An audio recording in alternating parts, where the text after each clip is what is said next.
Assalamualaikum warahmatullahi wabarakatuh, semoga Allah merahmati kita semua. Dalam kesempatan kali ini akan dibacakan tentang biografi Syekh Ibnu Athoillah. Sebelum menceritakannya, bagi yang ingin mendukung channel Cahaya Hati Sufi silahkan subscribe, like dan share, agar dapat memberikan manfaat yang lebih bagi kita semua.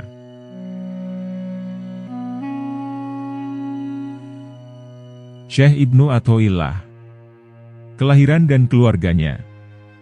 Pengarang kitab Al-Hikam yang cukup populer di negeri kita ini adalah nama lengkapnya Syekh Ahmad Ibnu Muhammad Ibnu Athoillah As-Sakandari. Ia berasal dari bangsa Arab. Nenek moyangnya berasal dari Judzam, yaitu salah satu kabilah Kahlan yang berujung pada Bani Yarib bin Kohton, bangsa Arab yang terkenal dengan Arab Al-Aribah. Kota Iskandariah merupakan kota kelahiran sufi besar ini. Suatu tempat di mana keluarganya tinggal dan kakeknya mengajar. Kendati pun namanya hingga kini demikian harum, namun kapan sufi agung ini dilahirkan tidak ada catatan yang tegas. Dengan menelisik jalan hidupnya, Dr. Taftazani bisa mendengarai bahwa ia dilahirkan sekitar tahun 658 sampai 679 Hijriah. Ayahnya termasuk semasa dengan Syaikh Abu Al-Hasan Al-Syadili, pendiri Tariqah Al-Syadziliyah, sebagaimana diceritakan Ibnu Athoillah dalam kitabnya, Lataiful Minan. Ayahku bercerita kepadaku, suatu ketika aku menghadap Syaikh Abu Al-Hasan Al-Syadzili, lalu aku mendengar beliau mengatakan, "Demi Allah, kalian telah menanyai aku tentang suatu masalah yang tidak aku ketahui jawabannya, lalu aku temukan jawabannya tertulis pada pena, tikar dan dinding." Keluarga Ibnu Athoillah adalah keluarga yang terdidik dalam lingkungan agama. Kakek dari jalur nasab ayahnya adalah seorang ulama fikih pada masanya. Tajuddin remaja sudah belajar pada ulama tingkat tinggi di Iskandariah seperti Al-Faqih Nasiruddin Al-Mimbar Al-Udzami. Kota Iskandariah pada masa Ibnu Athoillah memang salah satu kota ilmu di semenanjung Mesir. Karena Iskandariah banyak dihiasi oleh banyak ulama dalam bidang fikih, hadits, usul, dan ilmu-ilmu bahasa Arab, tentu saja juga memuat banyak tokoh-tokoh tasawuf dan para aulia, sholihin. Oleh karena itu tidak mengherankan bila Ibnu Athoillah tumbuh sebagai seorang faqih, sebagaimana harapan dari kakeknya. Namun kefakihannya terus berlanjut sampai pada tingkatan tasawuf. Hal mana membuat kakeknya secara terang-terangan tidak menyukainya. Ibnu Athoillah menceritakan dalam kitabnya, Lataiful Minan, bahwa kakeknya adalah seorang yang tidak setuju dengan tasawuf, tapi mereka sabar akan serangan dari kakeknya. Disinilah guru Ibnu Athoillah yaitu Abul Abbas Al-Mursi mengatakan, kalau anak dari seorang alim fikih Iskandariah, Ibnu Athoillah, datang ke sini, tolong beritahu aku, dan ketika aku datang, Al-Mursi mengatakan, malaikat Jibril telah datang kepada Nabi bersama dengan malaikat penjaga gunung ketika orang Quraisy tidak percaya pada Nabi. Malaikat penjaga gunung lalu menyalami Nabi dan mengatakan, "Wahai Muhammad, kalau engkau mau, maka aku akan timpakan 2 gunung pada mereka." Dengan bijak Nabi mengatakan, "Tidak. Aku mengharap agar kelak akan keluar orang-orang yang bertauhid dan tidak musyrik dari mereka." Begitu juga, kita harus sabar akan sikap kakek yang alim fikih, kakek Ibnu Athoillah, demi orang yang alim fikih ini. Pada akhirnya Ibnu Athoillah memang lebih terkenal sebagai seorang sufi besar. Sejak kecil, Ibnu Athoillah dikenal gemar belajar. Ia menimba ilmu dari beberapa syekh secara bertahap. Gurunya yang paling dekat adalah Abu Al-Abbas Ahmad Ibnu Ali Ansyari Al-Mursi, murid dari Abu Al-Hasan Al-Syadzili, pendiri Tariqat Al-Syadzili. Dalam bidang fikih ia menganut dan menguasai mazhab Maliki, sedangkan di bidang tasawuf ia termasuk pengikut sekaligus tokoh Tariqat Al-Syadzili. Ibnu Athoillah tergolong ulama yang produktif. Tak kurang dari 20 karya yang pernah dihasilkannya, meliputi bidang tasawuf, tafsir, akidah, hadits, nahwu, dan ushul fiqh. Dari beberapa karyanya itu yang paling terkenal adalah Kitab Al-Hikam. Buku ini disebut-sebut sebagai magnum opusnya. Kitab itu sudah beberapa kali disyarah, antara lain oleh Muhammad bin Ibrahim ibnu Ibad ar-Rashid Rundi, Syekh Ahmad Zarruq, dan Ahmad ibnu Ajiba. Namun menarik juga perjalanan hidupnya, dari didikan yang murni fiqh sampai bisa memadukan fiqh dan tasawuf. Oleh karena itu buku-buku biografi menyebutkan riwayat hidup Athoillah menjadi 3 masa. Masa pertama. Masa ini dimulai ketika ia tinggal di Iskandaria sebagai pencari ilmu agama seperti tafsir, hadits, fikih, usul, nahwu dan lain-lain dari para alim ulama di Iskandaria. Pada periode itu beliau terpengaruh pemikiran-pemikiran kakeknya yang mengingkari para ahli tasawuf karena kefanatikannya pada ilmu fikih. Dalam hal ini Ibnu Athaillah bercerita, "Dulu aku adalah termasuk orang yang mengingkari Abu al-Abbas al-Mursi, yaitu sebelum aku menjadi murid beliau. Pendapat saya waktu itu bahwa yang ada hanya ulama ahli zahir, tapi mereka, ahli tasawuf, mengklaim adanya hal-hal yang besar, sementara zahir syariat menentangnya." Masa kedua. Masa ini merupakan masa paling penting dalam kehidupan sang guru pemburu kejernihan hati ini. Masa ini dimulai semenjak ia bertemu dengan gurunya, Abu al-Abbas al-Mursi, tahun 674 dan berakhir dengan kepindahannya ke Kairo. Dalam masa ini sirnalah keingkarannya ulama tasawuf. Ketika bertemu dengan Al-Mursi, ia jatuh kagum dan simpati. Akhirnya ia mengambil tarikah langsung dari gurunya ini. Ada cerita menarik mengapa ia beranjak memilih dunia tasawuf ini. Suatu ketika Ibnu Athaillah mengalami goncangan batin, jiwanya tertekan. Dia bertanya-tanya dalam hatinya, apakah semestinya aku membenci tasawuf? Apakah suatu yang benar kalau aku tidak menyukai Abul Abbas al-Mursi? Setelah lama aku merenung, mencerna, akhirnya aku beranikan diriku untuk mendekatnya, melihat siapa Al-Mursi sesungguhnya, apa yang ia ajarkan sejatinya. Kalau memang ia orang baik dan benar maka semuanya akan kelihatan. Kalau tidak demikian halnya biarlah ini menjadi jalan hidupku yang tidak bisa sejalan dengan tasawuf. Lalu aku datang ke majelisnya. Aku mendengar, menyimak ceramahnya dengan tekun tentang masalah-masalah syara, tentang kewajiban, keutamaan dan sebagainya. Di sini jelas semua bahwa ternyata Al-Mursi yang kelak menjadi guru sejatiku ini mengambil ilmu langsung dari Tuhan. Dan segala puji bagi Allah, Dia telah menghilangkan rasa bimbang yang ada dalam hatiku. Maka demikianlah, ketika ia sudah mencicipi manisnya tasawuf, hatinya semakin tertambat untuk masuk ke dalam dan lebih dalam lagi.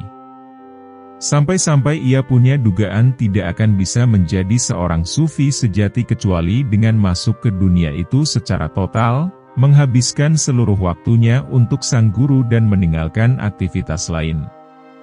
Namun demikian ia tidak berani memutuskan keinginannya itu kecuali setelah mendapatkan izin dari sang guru Al-Mursi.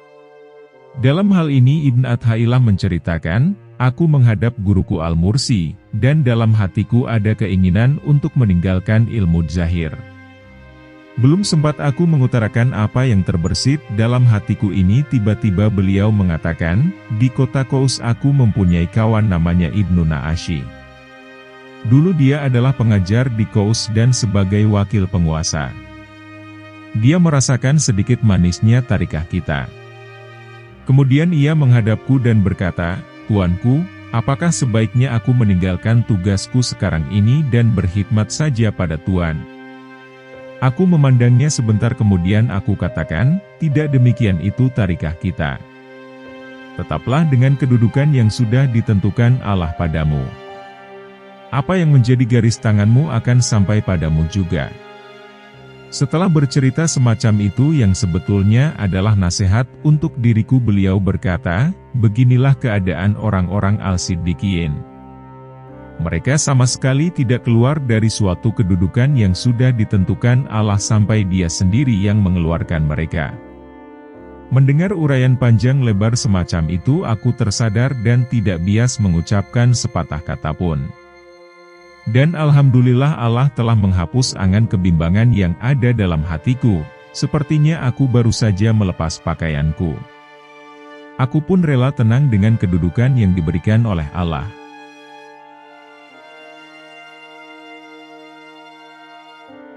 Masa ketiga. Masa ini dimulai semenjak kepindahan Ibn Athaillah dari Iskandariyah ke Kairo.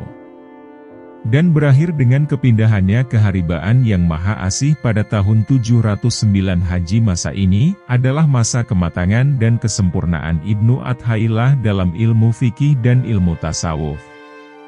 Ia membedakan antara uslah dan kholwah.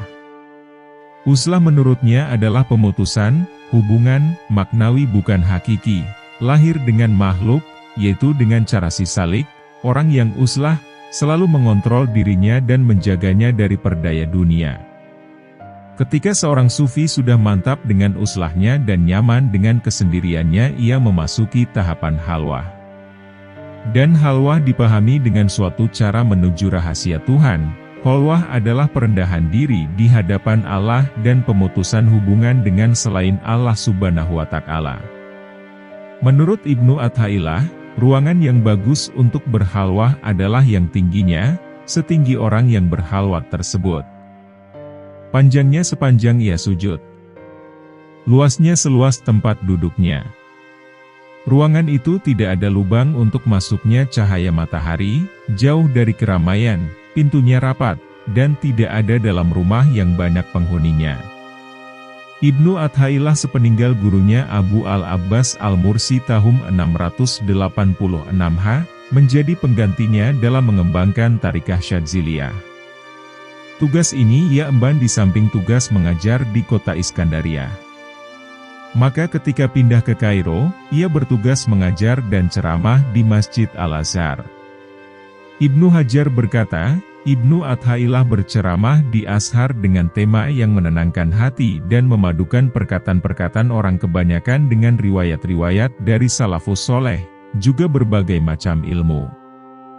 Maka tidak heran kalau pengikutnya berjubel dan beliau menjadi simbol kebaikan.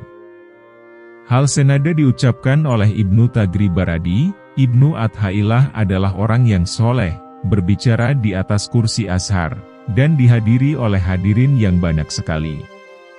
Ceramahnya sangat mengena dalam hati.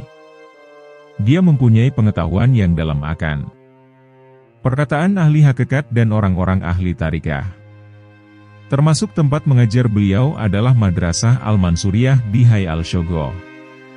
Beliau mempunyai banyak anak didik yang menjadi seorang ahli fikih dan tasawuf, seperti Imam Taqiyuddin Al-Subki, Ayah Tajuddin Al-Subki, pengarang kitab Tobaqoh Al-Syafi'iyah Al-Kubro. Sebagai seorang sufi yang alim, Ibnu Athaillah meninggalkan banyak karangan sebanyak 22 kitab lebih.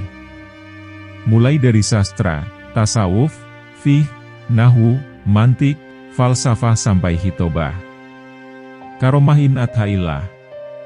Al-Munawi dalam kitabnya, Al-Kawakib Al-Durriyah mengatakan, Syekh Kamal Ibnu Humam ketika ziarah ke makam wali besar ini membaca surat Hud sampai pada ayat yang artinya, di antara mereka ada yang celaka dan bahagia.